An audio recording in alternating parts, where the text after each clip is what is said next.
और हम 50 सैनिक को लेकर किले में प्रवेश करेंगे। हम जैसे ही किले में प्रवेश करेंगे आपको इशारा दे देंगे। तितरी की आवाज 2 बार।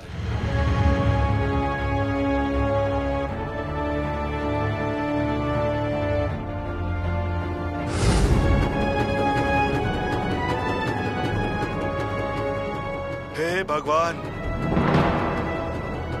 शंभू राजे की रक्षा कीजिए।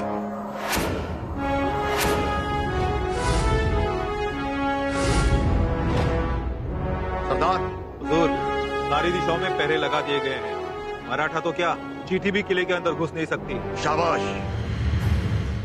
हमें तो आज इस हवा को भी डांटना चाहिए। यह दीपक बुझा रही है।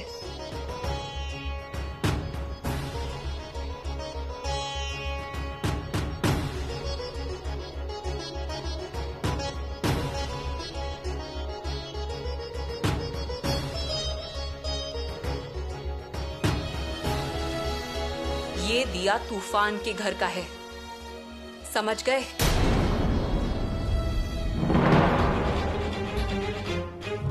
वरदान बन के आया है, भवानी माँ का शेर है, अवतार देव दुर्ग में हुआ। घंटियां आकाश और सप्त सागरों में है, जयकार शंभु शंभु का हुआ। सत्य पर कोमल शिवा के समान है, भगवान प्राण मात्र भूमि पर ध्यान है। धर्मशील शौर्यवान छत्रपति जय महान, कारण भूमि में रक्त का स्नान। सिंह जैसी चाल है, धर्म का रखवाल है, सा विशाल है। कर्मवान कीर्तिवान शौर्यवान राजसी, शाग्र बुद्धि वीर आ गया। प्रजा की रक्षा के लिए स्वराज्य का है पढ़ लिए, फिर तेजस्वी सूर्य आ गया। छावा शिवबा का छावा, छावा संभाजी राजा, छावा शिवबा का छावा, छत्रपति संभाजी राजा।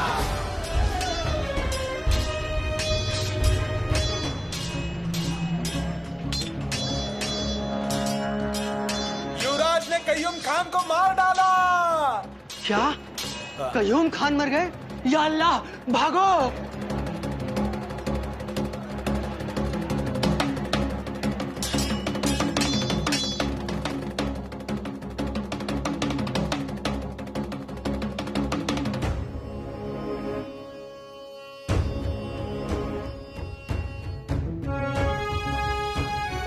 छावा शिवबा का छावा, छत्रपति संभाजी राजा। हर हर महादेव, हर हर महादेव, हर हर महादेव, हर हर महादेव, हर हर महादेव, हर हर महादेव, हर हर महादेव, हर हर महादेव। मेरे प्यारे स्वराज्य के शेरों, आज हमने कय्यूम खान और उनके अभेद्य पर विजय हासिल की है। पीछे से हमला करने वाली इस औलाद को हमने कुचल दिया है।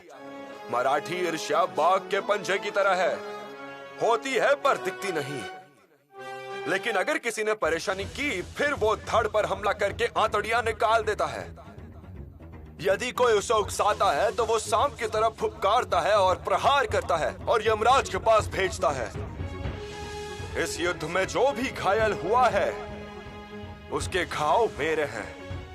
जिसका खून बहा होगा वो खून मेरा है। जो भाई मारा गया हो, उसके परिवार की रक्षा हम करेंगे। जिस परिवार का मुखिया मरा होगा, उस घर को रानी मां का प्यार मिलेगा, हमारे महाराज के स्नेह का आश्रय होगा। चिंता मत कीजिए, संभाजी आपके हैं, आपके लिए हैं। हर हर महादेव, हर हर महादेव। पंत, पंत, आपको शंभू राजा ने किले में बुलाया है। उन्होंने कहा पहले पंत काका को लेकर आइए। पंत,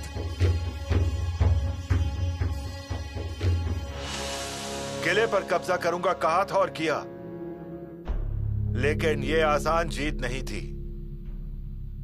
कय्यूम खान को हराना आसान नहीं था।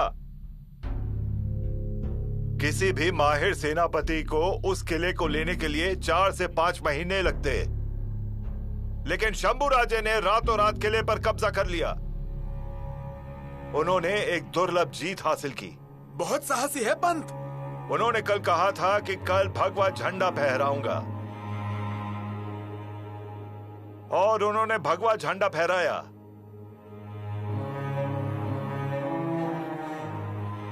पूरी दुनिया में एक खूबसूरत नजारा, किले के ऊपर उड़ता भगवा झंडा।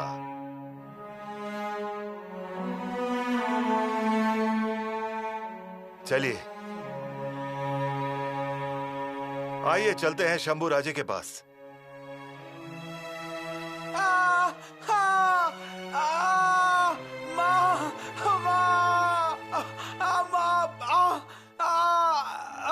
दर्द हो रहा है।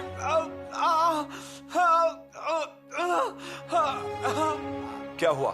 ये किले से नीचे गिर गया बचाव करते हुए। घुटना निकल गया है। निकल गया है? हाँ, हाथ भी नहीं लगाने दे रहा। बहुत चिल्ला रहा है, अपंग हो जाएगा। हमारे सैनिक अपंग होने का जोखिम नहीं उठा सकते। उसे पकड़ो, सीधा करो, कंधे पकड़ो। युवराज, युवराज क्या कर रहे हैं? पैर कंधे पर क्यों लिया आपने? नहीं युवराज, नहीं। यहाँ कोई युवराज नहीं, सारे ही सैनिक हैं। और अगर मैं सैनिक का पैर कंधे पर रख दूं तो क्या फर्क पड़ता है? फिर भी युवराज, आप महाराज के बेटे हैं। ऐसा भेदभाव ना करें। सैनिकों के चरण मेरे लिए विट्ठल के चरण हैं, और मेरा शरीर एक ईंट की तरह है। चलो पकड़ो उसे।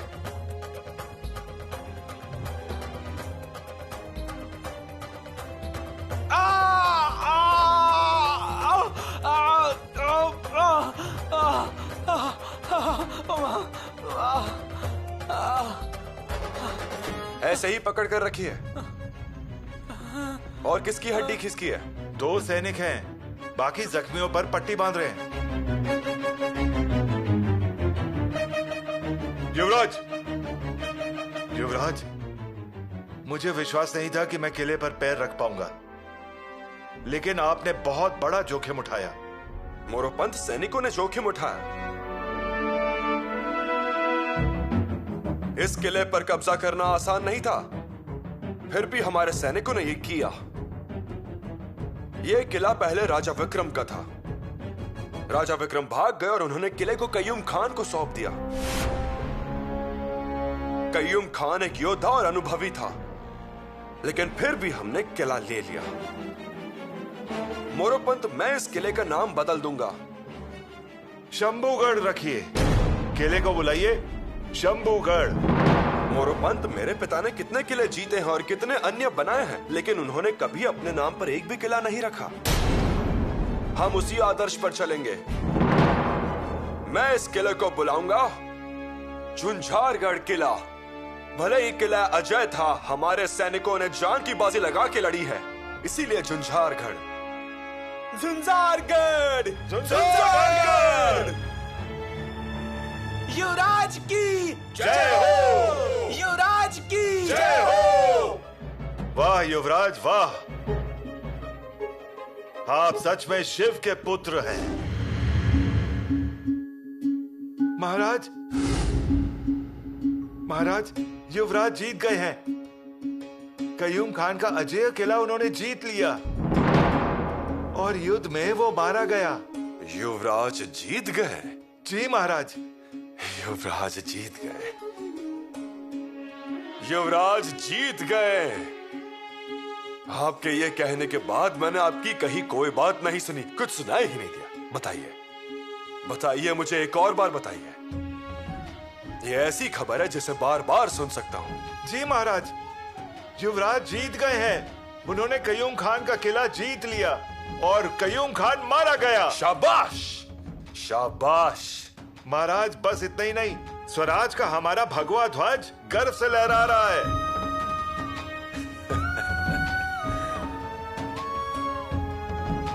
आप मेरे बेटे की जीत की पहली खबर लाए हैं। ये पल मेरे लिए बहुत महत्वपूर्ण है। एक तरफ मेरे बेटे की जीत है और दूसरी ओर पिता की 100 जीत जो इसके लगभग बराबर है। मेरी 100 जीत से मुझे उतनी खुशी नहीं हुई जितनी खुशी मुझे शंभू राजे की इस एक जीत से हुई है। ये सत्य है।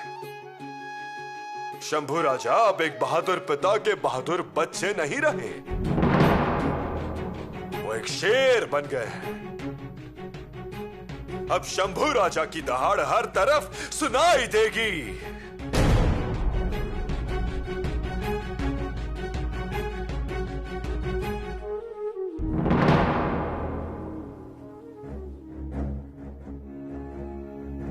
युवराज, किला पूरी तरह से हमारे नियंत्रण में है। उत्तम। तहखाने में कुछ मराठी तीर्थयात्री थे। बेचारे लोग वहां तड़प रहे थे, उन्हें भी रिहा कर दिया। ये अच्छा किया। युद्ध बंदियों का क्या करना है? हम क्या कर सकते हैं? जैसे को तैसा महाराज, इनका एक हाथ काट दिया जाएगा, तभी इनको मराठी सेना की ताकत समझ में आएगी। मालिक मालिक माफी दो, मालिक माफी दो। किस तरह की माफी? कुछ समय पहले उनका अहंकार चारों ओर नाच रहा था, पूंछ ऊंची थी, नाखून से मिट्टी उखाड़ी, अपने दांत पीस रहे थे, सोच रहे थे कि हमारे सैनिकों को खाएं या निगल जाएं। किस बात के लिए माफ किया जाए? युवराज, उनके हाथ तोड़ दीजिए।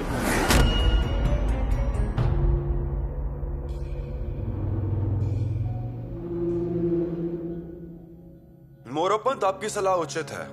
बिल्कुल उचित है युवराज, तभी जाकर ये मुगल मराठी सेना से डरना सीखेंगे। वे इससे डरेंगे, जरूर डरेंगे, पर ईमानदारी से।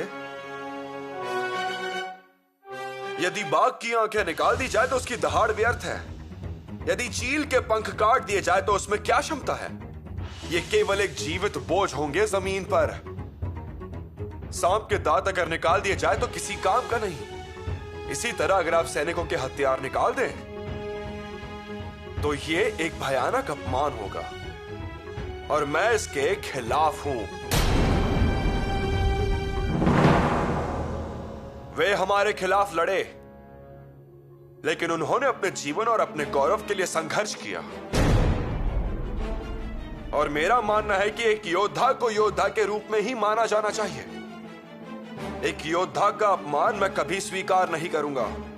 यह सच है युवराज, लेकिन अब हम इन बंदियों का क्या करें? इनमें से जो स्वराज में प्रवेश करना चाहते हैं हमारे साथ ले जाया जाएगा, और जो नहीं चाहते उनके हथियार जब्त करो और उन्हें जाने दो। हाँ युवराज, क्या सबने सुना? जो स्वराज का हिस्सा बनना चाहते हैं वो हमारे साथ हैं, और बाकी अपने हथियार जमा कर सकते हैं और जा सकते हैं। अरे जाओ ना यहां से, निकलो, जाओ अपने औरंगजेब के पास वापस जाओ। मालिक, हम आप जैसे उदार, दयावान, वीर योद्धाओं का आदर सम्मान करने वाले राजा के पनाह में रहकर आपकी सेवा करना चाहते हैं। हम वफादारी की कसम खाते हैं। हाँ हाँ, हम कसम खाते हैं।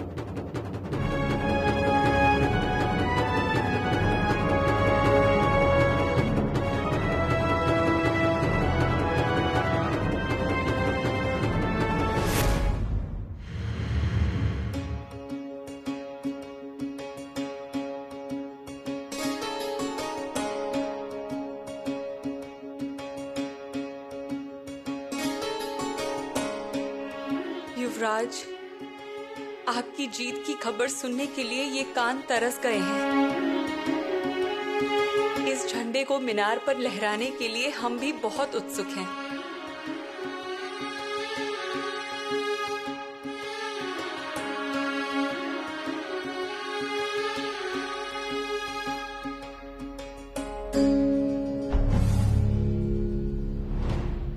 खबरदार। कौन है?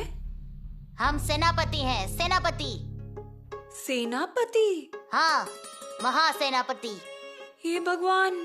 हिलिएगा नहीं और भागने का प्रयास भी मत कीजिएगा। पर आपकी आवाज तो हमारे राजा राम जैसी लग रही है।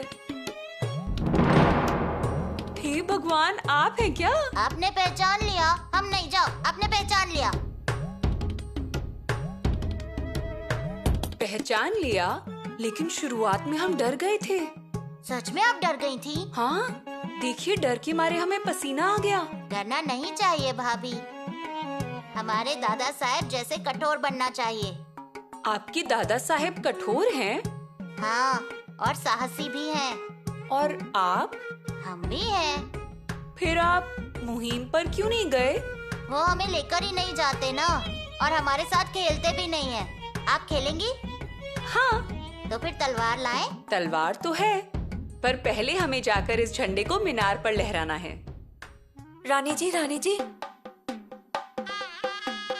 युवराज जी की जीत की खबर किले पर आ गई है। हे भगवान। भाभी, हमसे पहले दादा साहब ने भगवा लहरा दिया। हर हर महादेव। दादा साहब जीत गए, दादा साहब जीत गए, दादा साहब जीत गए, दादा साहब जीत गए, दादा साहब जीत गए। खबर मिली क्या? दादा साहब जीत गए हैं। फतेह हो गई है दादा साहब की। अजी सिर्फ बताइए मत, मुंह भी मीठा कीजिए। जी हाँ, करेंगे।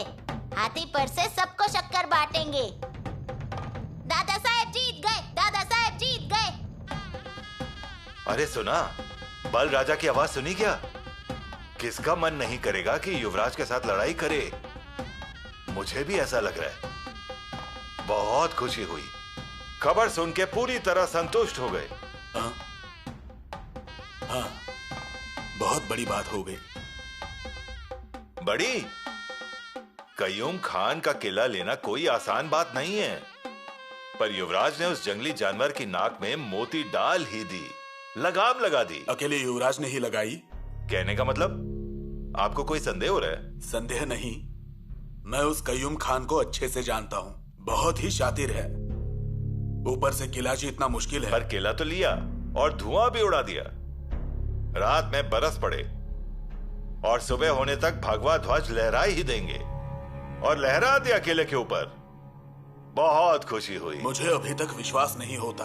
अरे विश्वास हो जाए ऐसी कोई बात ही नहीं है। देखिए ना, युवराज को बाजी घोड़ा और उमाजी अहीरे की मदद मिलने वाली थी, पर मदद नहीं मिली। सेनापति हम्बीर राव भी वहां नहीं पहुंचे, और युवराज के साथ सेना कितनी थी? सिर्फ 2500। मतलब बहुत बड़ी जोखिम उठाई थी। युवराज ने कब जोखिम भरा काम नहीं किया। 9 साल की उम्र में ही उनकी जोखिम के साथ मुलाकात हो गई। यही तो सच बात है। जैसे जैसे युवराज बड़े होते गए ना, वैसे वैसे जोखिम उनके साथ बढ़ती ही चली गई। हम समझ रहे हैं निराश पंत। हमारे कहने का मतलब सिर्फ इतना था कि कयूम खान से लड़ाई करना मुश्किल था। शंभू राजा स्वराज्य के युवराज हैं, उन्हें जोखिम नहीं लेनी चाहिए। जान खतरे में डालना अच्छा नहीं है। हाँ, ये तो सच है। हमें भी खुशी हो रही है पंत। हम इस स्वराज्य के सुरनीस हैं, लेकिन हमारी खुशी तेंदुए की तरह सतर्क रहती है। वो बंदर की तरह हुप हुप करके इस डाल पर से उस डाल पर, उस डाल पर से इस डाल पर छलांग नहीं लगाता। लेकिन फिर भी छोटे छोटे कामों के लिए शंभू राजा ने जान खतरे में नहीं डालनी चाहिए, इस पर हम अटल हैं। कल उनके पीछे बाल राजा हैं, कल वो भी ऐसे ही जोखिम उठाएंगे। मैं क्या कहता हूं, हम हैं ना। हम किस बात में कम हैं? हमने भी पन्हाला जीता था, वो भी एक रात में। फौज कितनी थी? 1500, और एक कोंडा जी। हाँ, कोंडा जी फर्जन मतलब। मुनीम जी, जाइए मिठाई बांटिए। निराज पंत आइए, आपका मुंह मीठा कर देते हैं। छोड़ो मुझे, छोड़ो। हाथ कैसे लगा रहे हो? छोड़ो, बोला ना।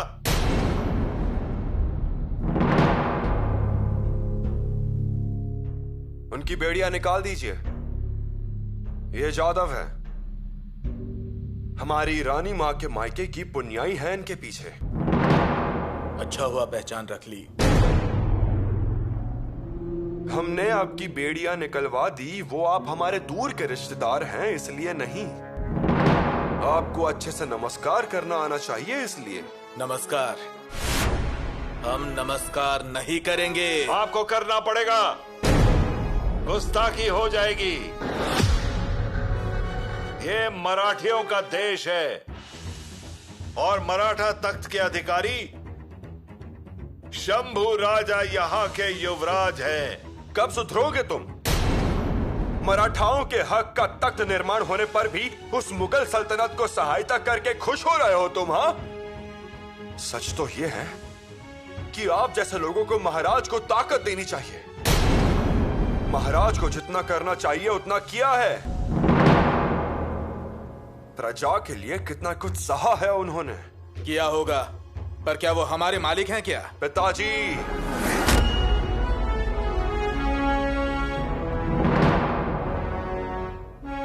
हम सबके, क्योंकि उन्होंने अपने बदन में स्वतंत्र की रोशनी जगाई, इसीलिए पिताजी। आज आप सरदार रुजाजी जादव हो। आपके वतन नाम के सपने होंगे, पर महाराजा ने यहां पूरी भूमि सबकी कर दी। आप जो भी करते हो वो स्वार्थ के लिए, खुद के लिए करते हो, पर महाराज एक मजबूत समाज का, युद्ध राष्ट्र का निर्माण कर रहे हैं। इसीलिए हम आपसे दरख्वास्त करते हैं, आइए स्वराज्य में शामिल हो जाइए। नहीं तो आज सिर्फ कपड़े मुगलों के हैं, कल पूरा बदन मुगलों का हो जाएगा, ये याद रखना। बस कीजिए युवराज, बस। अब आगे कुछ मत कहिए। अजी, आपने तो आंखें खोल दी मेरी। झुंझाजी राव, ये किला हमने लिया है, पर आज से आप इस किले के किलेदार हो। बहुत बड़ा दिल है आपका युवराज। फिर मैं भी छोटा क्यों रहूं? किलेदारी, वतनदारी, मुझे कुछ भी नहीं चाहिए। एक मावला बनकर स्वराज की सेवा करूंगा। लेकिन युवराज, एक शर्त है। बोलिए। युवराज, हमें गले लगा लीजिए। आपको गले लगाएं? कभी नहीं। रानी माँ के मायके से हो इसलिए प्रणाम करेंगे आपको। युवराज,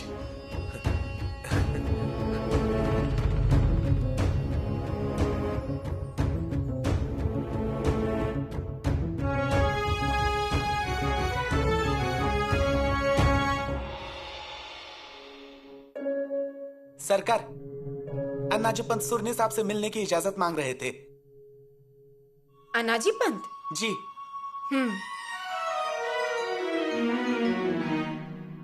प्रणाम महारानी साहिबा। कुछ काम होगा तो सदरे पर बोल दीजिए। काम कैसा, ऐसे ही आया था। ये तलवार मिली थी धूल में, मैंने तुरंत पहचान ली। ये तलवार युवराज राजाराम राजा की ही है।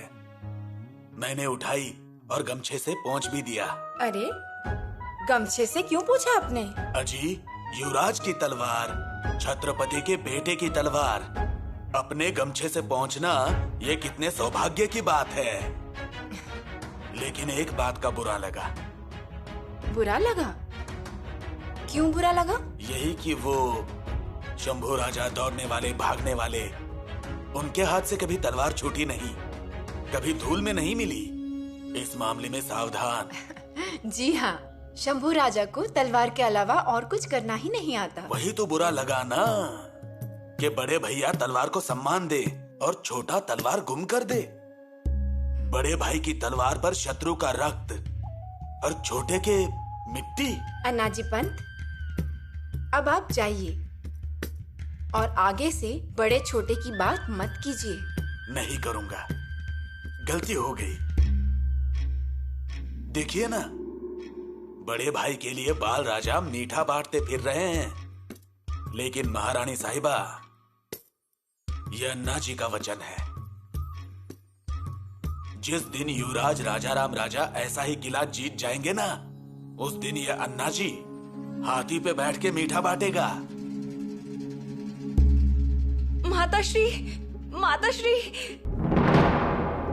बहुरानी, माताश्री हमें माफ कर दीजिएगा, पर हमने आज आपको प्रणाम भी नहीं किया। हमारा बड़ा मन हो रहा है नृत्य करने का और हमारा मन कर रहा है आपको जोर से सीने से लगाने का। और क्या? और हमें फुगड़ी खेलने का मन है। हाँ तो खेलिए ना। बहुरानी, अब हम क्या आपकी तरह जवान हैं? हमें तो बहुत बहुत खुशी हो रही है। बहुरानी, आप किले पर आ गई और साथ में बहुत सारी औरतों को लाई। औरतें? कौन? जयश्री, विजयश्री, यशश्री, राजश्री और तेजश्री। सच में ऐसी ही सफलता प्राप्त हो उन्हें। हाँ, पर उससे पहले आप बाहर चलिए। कितने दिन हो गए, फिक्र के कारण आप महल से बाहर ही नहीं आई हैं। उससे पहले हमारे भगवान को आजाद करते हैं। हाँ, वो भी जरूरी है। चलिए, हमारी मदद कीजिए। आइए।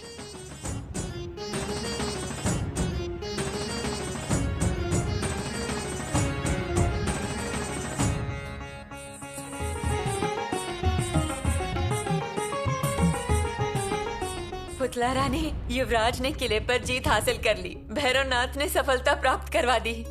हमारा जी ऐसे ही घबरा रहा था। हाँ, मुंह मीठा किया कि नहीं? हाँ, अभी राजा राम शक्कर देकर गए हैं। सभी को बांट रहे हैं, जो मिल रहा है उसे शक्कर दे रहे हैं। सच में, एक तो उनकी छोटी सी मुट्ठी इतनी प्यारी है और उन छोटे से हाथों से शक्कर खाना कितना अच्छा लगता है। ऐसे ही शक्कर खाने को मिले किले पर। बड़ा भाई छोटे के पीछे और छोटा भाई बड़े के पीछे खड़ा रहे और महाराज को बेफिक्र हो जाना चाहिए।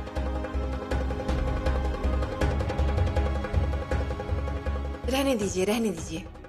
रानी पुतला, आपने राजा बेटा को देखा क्या? जी, अभी हमें शक्कर देकर गए हैं। शक्कर? शक्कर बांट रहे हैं राजा बेटा? जी। देखिए, हमसे कहा भूख लगी है, इसलिए हमने गरम गरम भोजन बनाया, और ये क्या कर रहे हैं? शक्कर बांट रहे हैं। अब ये कहाँ तक गए हैं शक्कर बांटते बांटते? रानी पुतला, हम आते हैं। हाँ जी। अरे जरा रुकिए, आप कितनी शक्कर खिला रहे हैं हमें? जितना बड़ा पराक्रम उतनी ज्यादा शक्कर खाइए। ऐसा है क्या? तो फिर आप भी खाइए। देखना भाभी, हम भी अपने दादा साहब जैसे पराक्रम करेंगे एक दिन। और उस दिन हम शक्कर बांटेंगे। तब बहुत मजा आएगा। माताश्री को दी आपने? उनका मुंह मीठा नहीं कराया ना? हम तो वो भूल ही गए।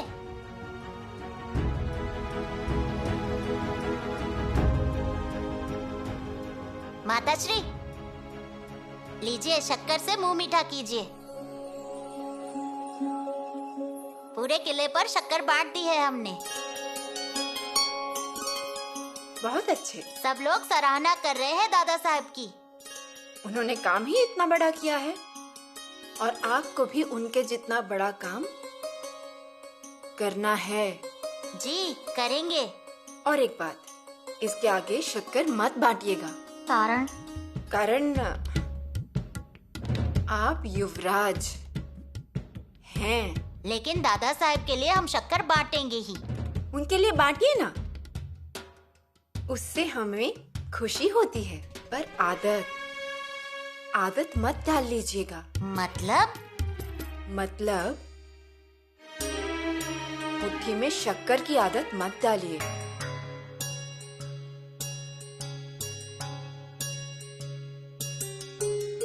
मुट्ठी में तलवार की आदत डालिए। आपके बड़े भैया जैसे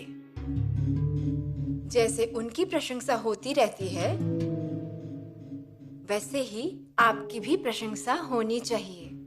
तब जाके हमारा माँ होना सार्थक होगा।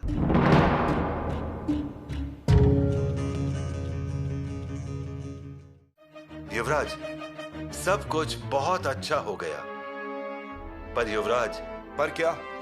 एक बात समझ में नहीं आ रही है मुझे। कौन सी?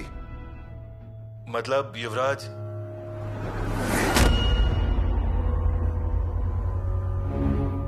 जो कहना साफ साफ कहिए। अगर कोई गलती हुई होगी तो सुधार लेंगे। उस रूनाजी जादव को किलेदार बनाया। इस फैसले के पीछे कोई तो वजह है पंत।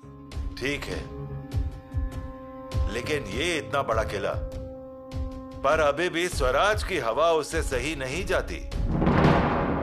सरदार सनस कुछ दिन रुक भी जाएंगे, पर वो रायगढ़ पर लौट आने के बाद रूनाजी के लिए मैदान फिर खाली हो जाएगा। मतलब फिर से किले पर जासूसी होगी।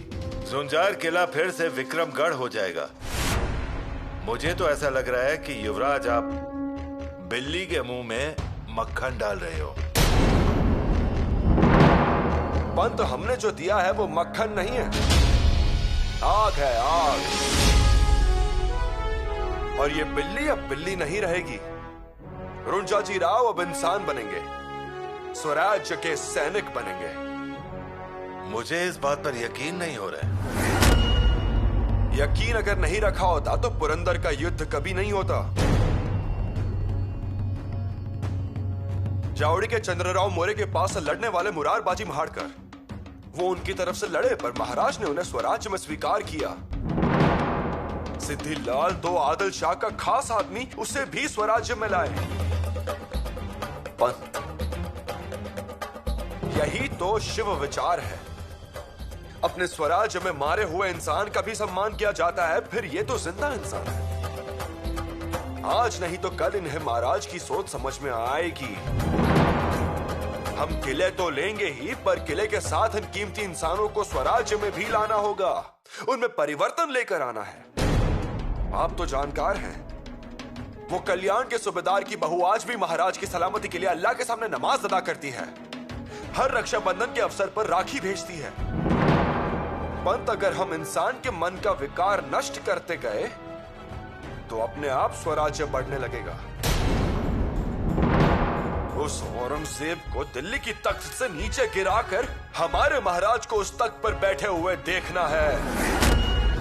तो जिस तरह जीते हुए हर एक किले के मीनार पर भगवा लहराना चाहिए, उसी तरह हमारे खिलाफ हारने वाले हर एक इंसान के मन में स्वराज्य के लिए प्यार जागना चाहिए। वही असली जीत होगी।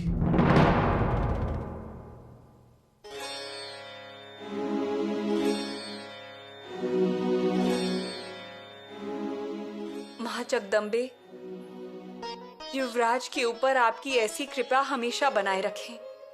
वे जिधर भी जाएं, उधर उनको यश की प्राप्ति हो। उनकी वीरता की शहनाइयां हर जगह गूंजती रहें।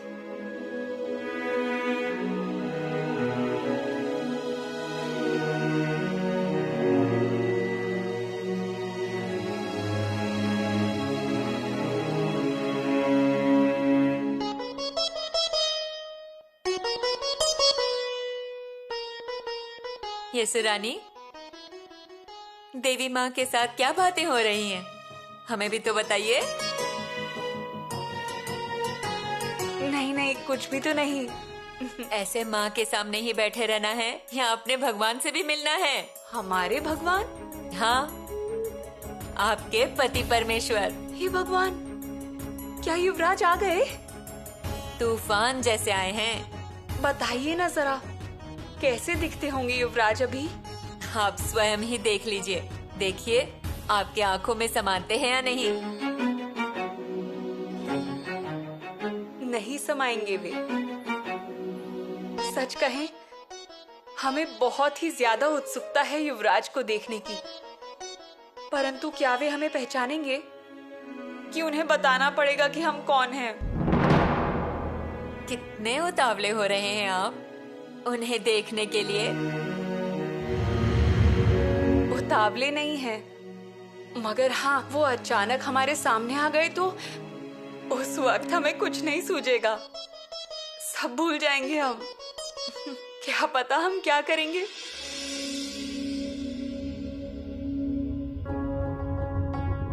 रानी माँ,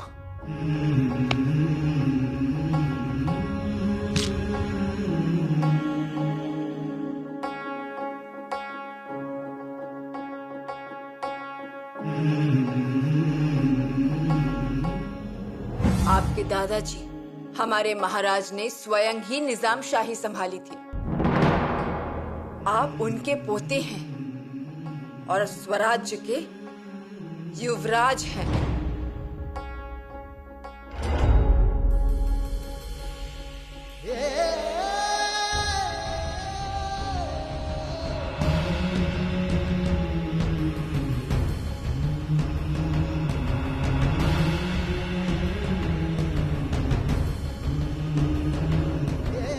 रानी माँ, हमारी तलवारें शत्रुओं का नाश करके वापस लौटी हैं। हमारी विजय हुई है।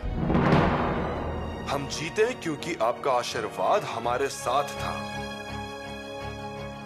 आपने आज तक जो कुछ सिखाया, जो कुछ बताया, ये उन सभी का परिणाम है। रानी माँ, हमने कय्यूम खान का किला जीत लिया।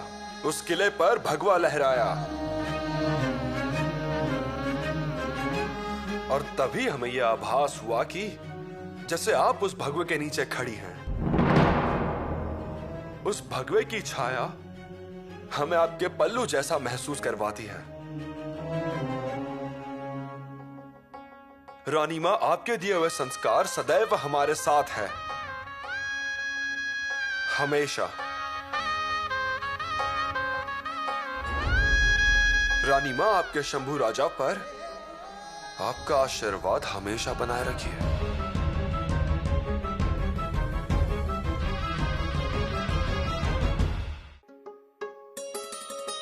येसु रानी, अभी तक आप तैयार नहीं हुई? युवराज आ गए क्या? हाँ, देखते ही देखते आ जाएंगे। किले के महाद्वार तक पधार चुके हैं। हे भगवान, वे आ गए। कैसे दिखते होंगे वो? वैसे येसु रानी, उनके आसपास बहुत भीड़ थी। ठीक से तो देख नहीं सकी, लेकिन उनके बाजू पर जख्म की पट्टी बंधी है। पट्टी बंधी है? दाएं हाथ पर या बाएं हाथ पर? ये तो मैं नहीं बता सकती। जख्म गहरा था कि हल्का घाव था? हे भगवान, वे आ गए ना? अब क्या होगा? हम तो हमारी आंखें ही बंद कर लेंगे। हम तो नहीं देख पाएंगे उन्हें। युवराज आए तो हैं, लेकिन सीधे सभा में जाने वाले हैं।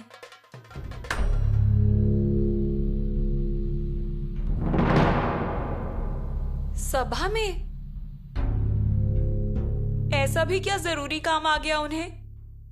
हिसाब किताब का काम जल्द से जल्द हो जाना चाहिए अनाजी पंत। जी, लेकिन इतनी भी क्या जल्दी थी? हिसाब तो मैं कल भी दे देता।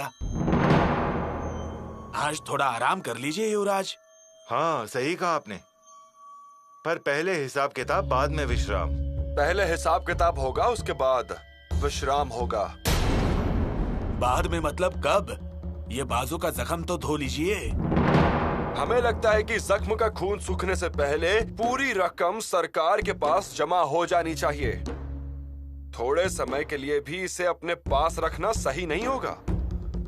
देखेंगे, करेंगे, बाद में देंगे, ऐसे बोलते बोलते वही हमारी आदत हो जाएगी। नहीं, आप बात तो सही कह रहे हैं, पर अगर रकम थोड़ी कम दी जाए तो आपको कौन क्या बोलेगा? और सरकार मतलब कौन? आप ही तो हैं। नहीं अनाजी पंत, बस हम सरकार नहीं है, हम केवल सेवक हैं, स्वराज्य के सेवक। पिताजी के सिखाए हुए कुछ उसूल और आदतें महत्वपूर्ण है। हाथ का घाव आज नहीं तो कल भर ही जाएगा, पर अगर ये आदत लग गई तो घाव हर बार होगा और उसमें हमारे मराठी मुल्क, हमारे स्वराज्य का रक्त बहेगा। अनाजी पंत जी, ये जब्त की हुई चांदी, सोना, मोहरे, मोती, इसमें उसकी जानकारी है। आते हैं हम। युवराज की गति बहुत तेज है, हर मामले में, घुड़सवारी में, युद्ध में और निर्णय लेने में भी। हमें थकावट हो जाती है। थकावट की बात नहीं है, बस आगे हमें घसीटा ना जाए। येसु रानी, येसु रानी, तैयार हो जाइए, युवराज हमारे महल की तरफ आ रहे हैं। हे भगवान, आरती की थाली तैयार करो जी। और उसमें फूल, सोने के सिक्के, हल्दी, कुमकुम ये सब होना चाहिए जी। और उनके मनपसंद पकवान बनाने की भी तैयारी करो। हाँ जी। उनकी स्नान की भी तैयारी करो। करती हूँ।